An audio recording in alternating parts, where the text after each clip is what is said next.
Привет, друзья! Митхун Чакраборти – известный индийский актер. В его послужном списке более 350 ролей в кино. Миллионам зрителей он запомнился по роли танцора Джимми из фильма «Танцор диско». Имя не только выучили, но и могли произнести без запинки миллионы любителей индийского кино в Советском Союзе.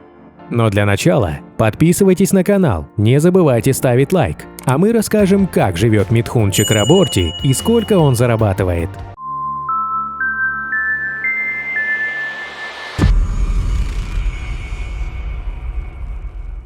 Митхун родился в Бенгалии 16 июня 1950 года.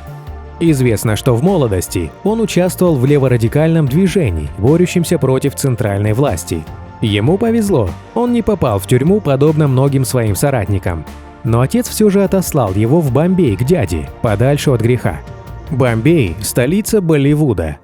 Там юноша начал подрабатывать торговцем косметики. Вполне естественно, он решил попытать счастье в кинематографе. Ему не сразу удалось поступить в киноинститут, но Митхуну, благодаря внешним данным и врожденному артистизму, все же удалось убедить приемную комиссию. В 1982 году в прокат вышел «Танцор диско» с Чакраборти в главной роли. Картина имела огромный успех как в Индии, так и в других странах. До экранов СССР фильм добрался спустя год. В кассах советских кинотеатров выстраивались огромные очереди. Многие просмотрели яркую музыкальную картину по нескольку раз. Отныне он снимался в фильмах один за другим. В некоторые годы выходило до 10 картин с его участием. Причем в большинстве из них Митхун играл главные роли. До советского проката добралась лента «Танцуй, танцуй» с его участием. Хотя в этот раз и не удалось повторить успех «Танцора диско», советским зрителям пришлась по душе и эта картина. За свою жизнь актер снимался в фильмах разных жанров – драмах, мелодрамах, боевиках, криминальных, приключенческих, семейных, исторических фильмах. Довольно часто Митхуну приходилось воплощать на экране злодеев. В 1995 году он даже получил приз за лучшую отрицательную роль. В 2005 году он сыграл международного террориста и на пресс-конференции после картины извинился перед зрителями за то, что продолжает играть таких гадких людей. Обретя популярность и обладая эффектными внешними данными, актер неизменно пользовался большой популярностью у женщин. Первой женой актера стала модель Хелен Лёк. В то время Митхун делал лишь первые шаги в кинематографе. Их брак не стал счастливым. Скоро Митхун осознал свою ошибку и развелся. Детей в этом союзе у актера не было. Второй женой Митхуна Чакраборти стала индийская актриса Йогита Бали. До знакомства с Чакраборти Йогита успела сняться в нескольких фильмах, а также выйти замуж за композитора и режиссера Кишора Кумара. Однако этот брак не был счастливым для девушки. Встретив Митхуна Чакраборти, молодая актриса решила, что именно с ним построит крепкую семью. Как только Йогита получил развод, влюбленные поженились. Поначалу семейная жизнь была идеальной. Карьера Митхуна Чакраборти стремительно развивалась, принося ему славу и деньги. Йогита лишь изредка появлялась на съемочной площадке, посвятив себя мужу и семье. Через 1,5 года у них родился первенец – Махакшай. Второго сына Митхуна и Йогиты зовут Ушни. Красавец Митхун неизменно был окружен пристальным женским вниманием, чем периодически пользовался. Йогита закрывала глаза на все его похождения, утверждая, что не станет устраивать скандалы из-за мелких интрижек. Однако одна из таких интрижек могла иметь довольно плачевные последствия. На съемках фильма «Прозрение» Чакраборти серьезно увлекся молоденькой актрисой Шри Деви. Между ними вспыхнул бурный роман.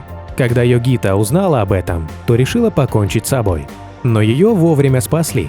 Отношения Митхуна и Шри Деви длились несколько лет. Но в один момент девушка сбежала от своего возлюбленного, позже объясняя, что тот ей просто надоел. Актеру ничего не оставалось, как вернуться обратно в семью. Жена приняла неверного мужа. Отныне актер стал образцовым супругом и отцом. Позже в семье Митхуна Чакраборти родился третий сын – Намаши. Старший сын Митхуна Чакраборти, Махакшай, родился в 1984 году. Он пошел по стопам своих родителей и тоже стал актером. Парень получил образование в Нью-Йоркской киноакадемии, но после обучения вернулся на родину.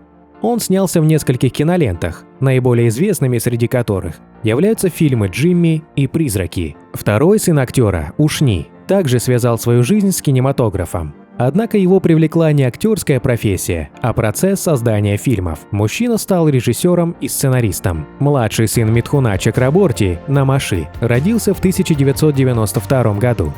Парень с детства мечтал стать актером. В школьные годы он писал рецензии к болливудским фильмам. Потом поступил в актерскую школу и параллельно выступал в индийском комик-шоу. Он дебютировал в короткометражном фильме «Герой», в котором также выступил в качестве режиссера. А в 2020 году вышел фильм с его участием под названием «Плохой парень». Также у Митхуна Чакраборти и Йогиты Бали есть приемная дочь Дишани. Актер нашел маленькую девочку на улице в мусорном контейнере. Он отнес ребенка в больницу. Дома мужчина рассказал о произошедшем жене, и они решили удочерить брошенную девочку. Пройдя все бюрократические процедуры, их семья пополнилась 4-м ребенком. Сейчас дочь Митхуна Чакраборти уже взрослая девушка. Дишани училась в Академии киноискусств в Нью-Йорке и сейчас делает первые шаги в актерской профессии. Несмотря на то, что дети актера уже взрослые и некоторые уже обзавелись собственными семьями, радовать внуками Митхуна Чакраборти они пока не спешат. Хотя актер и его жена уже давно мечтают о внуках. В кино он снимается до сих пор. За свою карьеру Митхун снялся в 350 картинах, чаще всего в главной роли. Его можно увидеть на экранах и в качестве судьи танцевального шоу «Танцуй, Индия, танцуй», где он сам до сих пор лидером и энергичным он остается благодаря красоте и мудрости своей супруги. А свой невероятный успех объясняет так. «Это судьба. Я до сих пор уверен, что мне просто было предназначено стать знаменитым, стать звездой». В 80-е годы Митхун Чакраборти основал и возглавил первый профсоюз – Ассоциация актеров кино. Сейчас профсоюз работает в полную силу, защищая права артистов и членов их семей. Деньги выделяются на лечение, образование, пенсию и материальное обеспечение нуждающихся. В 1989 году актер пробует себя в бизнесе. Он занимает более 50 миллионов рупий, что является целым состоянием, на строительство отеля в Ути. В 1991 году открывается стильный отель «Монарк Сафари Парк». Позже строятся одноименные гостиницы в Масинагуди и Майсоре. Со временем этот бизнес стал приносить ему ощутимую прибыль. Также бизнесмен владеет крикетной командой «Королевские бенгальские тигры», является совладельцем Бенгальской футбольной академии, в которой обучаются бесплатно. На сегодняшний день Митхун Чакраборти является одним из богатейших людей Индии и имеет свой гостиничный бизнес. Его ежегодный доход в бизнесе составляет $1,5 миллиона. Сейчас его гонорар за один фильм составляет $500 000. Половину своего дохода Митхун Чакраборти тратит на благотворительность и не отказывает в помощи нуждающимся. Поэтому люди с любовью называют его Дада. Люди, которые работают у него, получают лучшие условия труда.